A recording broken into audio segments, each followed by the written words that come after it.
रात के 3 बज रहे थे और मनोज अमरपुरा के जंगलों को पार कर रहा था। चारों ओर गहरा अंधेरा छाया हुआ था। जंगल के ऊपर आसमान में काले बादल मंडरा रहे थे, जिन्हें देखकर ऐसा लग रहा था मानो वे किसी भी पल बरस सकते हों। मनोज कोई और नहीं बल्कि तारापुरा गांव के सरपंच वीरेंद्र चौधरी का बेटा था, जिसकी ऋतिक ने कुछ ही घंटों पहले धुनाई की थी। मनोज घायल था और उसके मुंह से अभी तक खून निकले जा रहा था। वो मन ही मन ऋतिक को गालियां दे रहा था, क्योंकि ऋतिक ही उसकी इस हालत का जिम्मेदार था। मनोज खुद में ही बड़बड़ाता है, छोड़ूंगा नहीं साले को। उसकी हिम्मत कैसे हुई मुझ पर हाथ उठाने की। उसको जिंदा नहीं दफन कर दिया तो मेरा नाम भी मनोज चौधरी नहीं। मनोज को कहाँ पता था कि ऋतिक को दुश्मनों की कोई कमी नहीं। उसके दोस्त भी किसी दुश्मन से कम थोड़ी हैं, जो जिंदा दफन करने का काम तो कर रहे थे। इधर मनोज अपनी ही धुन में चला जा रहा था। अभी तभी उसे कहीं से पायलों की आवाज़ सुनाई देने लगी। पायलों की आवाज़ सुन मनोज जहाँ पर था वहीं रुक जाता है और अपने आसपास देखने लगता है। इसके चारों ओर सिवा अंधेरे और झाड़ियों के कुछ दिखाई नहीं देता। मनोज मन ही मन में कहता है, ये तो पायल की आवाज़ है। इतनी रात में यहाँ कौन होगा? नहीं, शायद मेरा वहम है। इतना कहकर वो वापस से आगे की ओर बढ़ जाता है। तभी उसकी नज़र अपने आसपास लगे पेड़ों पर पड़ती है। वो पेड़ देखने में किसी काले साए की तरह लग रहे थे, जो एक टक बस मनोज को ही घूरे जा रहे थे। मनोज डर के मारे अपनी आंखें बंद कर लेता है और आगे बढ़ने लगता है। वहीं एक बरगद के पेड़ के पीछे किसी की सुर्ख लाल आंखें उसे घूरे जा रही थी। कुछ दूर आगे जाने पर मनोज का दम घुटने लगता है। उसे सांस लेने में तकलीफ होने लगती है। ऐसा लग रहा था वहाँ ऑक्सीजन ना के बराबर हो। जो पेड़ भी अभी तक नॉर्मल लग रहे थे, अब उनमें मूवमेंट होने लगी थी। पेड़ों की लताएं धीरे धीरे मनोज की ओर बढ़ रही थी। जंगल में एक अजीब सी शांति छा गई थी, जो किसी तूफान के आने से पहले छाती हो। मनोज को एहसास होता है जैसे उसके साथ साथ कोई चल रहा हो। उसे घबराहट होने लगती है। घबराहट के मारे उसके कदम लड़खड़ाने लगते हैं। उसका पूरा बदन पसीने से भीग चुका होता है। तभी उसकी नज़र ज़मीन पर पड़ती है। वो डर के मारे कांप जाता है। वो देखता है उसकी परछाई के साथ साथ एक परछाई वहाँ खड़ी थी। मनोज को एहसास होता है जैसे उसके पीछे कोई काला साया खड़ा हो। मनोज डरते हुए पीछे मुड़ता है, लेकिन सिवाय अंधेरे के उसे कुछ दिखाई नहीं देता। मनोज तुरंत उस परछाई की ओर देखता है, लेकिन वो परछाई भी अब गायब हो चुकी थी। मनोज एक राहत की सांस लेता है और वापस से आगे बढ़ने लगता है। उसकी घबराहट कम नहीं हुई थी और साथ ही वो जमीन को देखे जा रहा था। तभी मनोज को ख्याल आता है और वो मन ही मन कहता है, आज तो अमावस्या है। इस ख्याल भर से उसकी रूह कांप जाती है और अगले ही पल उसे फिर से पायल की आवाज़ सुनाई देती है। इस बार पायल की ये आवाज़ ठीक उसके पीछे से आ रही थी और उसी की तरफ बढ़ रही थी। मनोज कांपते हुए जमीन की ओर देखता है। उसे एक परछाई अपनी ओर आते हुए दिखाई देती है। वो डरते हुए पीछे मुड़ता है। तभी उसे एक काला साया अपने सामने खड़ा नजर आता है। उस साए की सुर्ख लाल आंखें अंधेरे में चमक रही थी। मनोज को उसकी आंखों में अपनी मौत नजर आने लगती है। उसके मुंह से एक ही शब्द निकलता है, बंजारन। इतना कहकर वो कांपते हुए टॉर्च उस काले साए पर मारता है। सब टॉर्च की रोशनी उस काले साए पर पड़ती है तो मनोज देखता है वो काला साया किसी और का नहीं बल्कि एक खूबसूरत लड़की का था। उस लड़की की उम्र लगभग 24 साल थी। उसने बंजारन वाले कपड़े पहने हुए थे। उसका बदन किसी गुलाब की तरह मुलायम था, जिस पर उसने काले रंग का लहंगा और लाल रंग की चोली पहनी हुई थी। उसके गले में एक काले रंग की चुन भी थी। वो लड़की देखने में किसी अप्सरा से कम नहीं लग रही थी। उसे देख तो कोई भी लड़का उसका दीवाना हो जाए। उसका यौवन इतना मदहोश करने वाला था कि कोई भी मर्द उसकी बाहों में सिमटना चाहे। सामने खड़ी लड़की को देख मनोज अपनी लार टपकाने लगता है। ऐसा लग रहा था जैसे वो उसके सम्मोहन में चला गया हो। उसके कदम अपने आप लड़की की ओर बढ़ जाते हैं। मनोज उस लड़की के पास जाकर खड़ा हो जाता है और उसे घूरने लगता है। तभी वो लड़की कुछ कदम पीछे लेती है और पलटकर जंगल की ओर जाने लगती है। मनोज भी उसके पीछे पीछे जंगल की गहराइयों में जाने लगता है। वो लड़की मनोज को लेकर एक कोठी के सामने ले जाती है और उसके अंदर चली जाती है। मनोज भी उसके पीछे पीछे उसी कोठी के अंदर चला जाता है। कुछ देर तक सब कुछ शांत रहता है और अगले ही पल मनोज की एक दर्द भरी चीख सुनाई देती है, जो चारों ओर गूंज रही थी। उसके चीख के साथ ही जानवरों के रोने की आवाज़ भी सुनाई देने लगती है।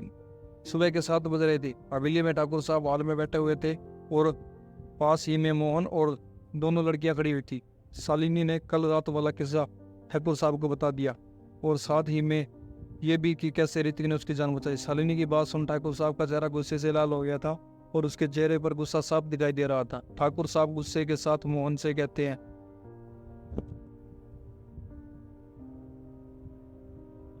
हमारे आदमियों को इकट्ठा करो, हम अभी तारापुरा जाएंगे। उस वरिंदर के बेटे की हिम्मत कैसे हुई हमारे खानदान की इज्जत पर हाथ डालने की। मोहन सर झुकाए जवाब देता है, जी ठाकुर साहब। इतना कहकर वो जब वहाँ से जाने लगते हैं तब भी ठाकुर साहब उसे रोकते हुए कहते हैं, उन चारों लड़कों को हमारे पास भेजो। जी। इतना कहकर मोहन हवेली से बाहर चला जाता है। हवेली से बाहर निकलकर मोहन ऋतिक और उसके दोस्तों के पास जाता है। घर के सामने पहुंचकर वो दरवाज़ा खटखटाता है। तभी अंदर से किसी की आवाज़ आती है और दरवाज़ा खुल जाता है।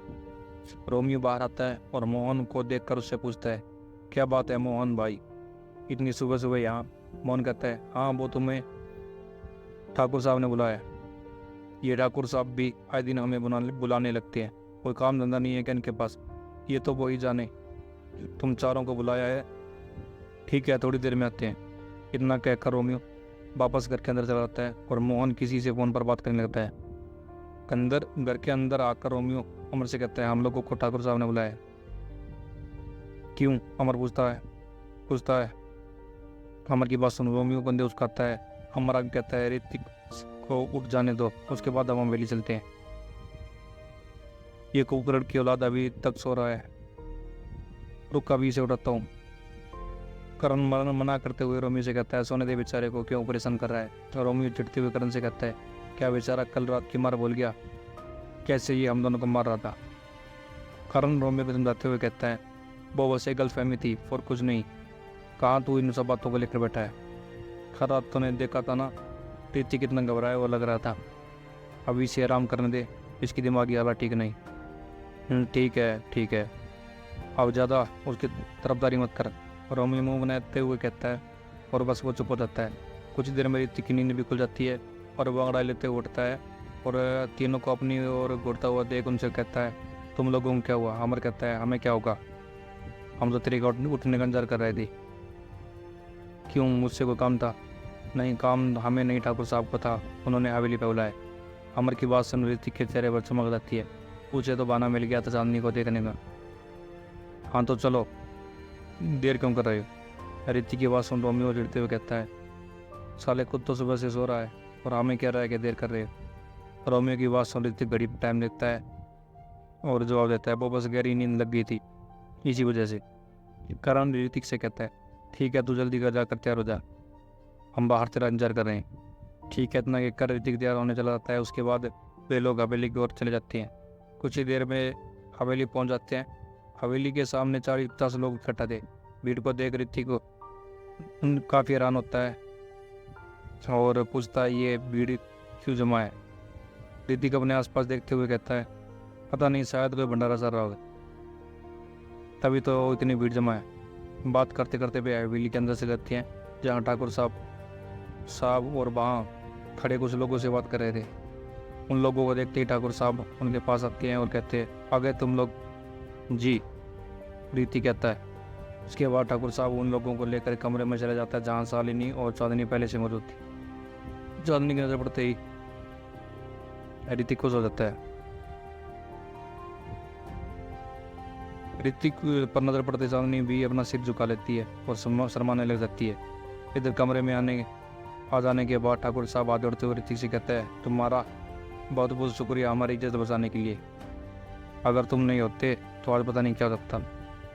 हम किसी को मुंह दिखाने लायक नहीं रहते। तुमने सही समय पर आकर हमारी इज्जत बचा ली। ठाकुर साहब बोले जा रहे थे, इधर ऋतिक का ध्यान कहीं और ही था।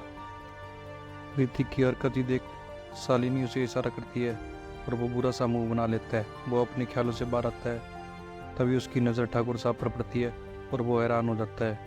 वो देखता है ठाकुर साहब उसके सामने हाथ जोड़े खड़े हैं। ऋतिक तुरंत ठाकुर साहब के हाथ पकड़ता है और हड़बड़ाते हुए कहता है, ये आप क्या कर रहे हो? हाथ मत जोड़िए, आप बड़े हैं मुझसे, और रही बात भंडारे की तो आप चिंता मत कीजिए, हम भंडारा खाकर जाएंगे। भंडारा? ठाकुर साहब हैरानी के साथ कहते हैं और कन्फ्यूजन के साथ ऋतिक को घूरने ले जाते हैं। ऋतिक की बात सुन बाखड़े लोग वरना माथा पीट लेते हैं। शालिनी अपना बाल लोचने लगती है। उसके पापा यहाँ उसके सामने हाथ जोड़े खड़े हैं और वो भंडारे की सुधरी है। शालिनी ऋतिक के पास आती है और उससे पूरी बात बता देती है। शालिनी की बात सुन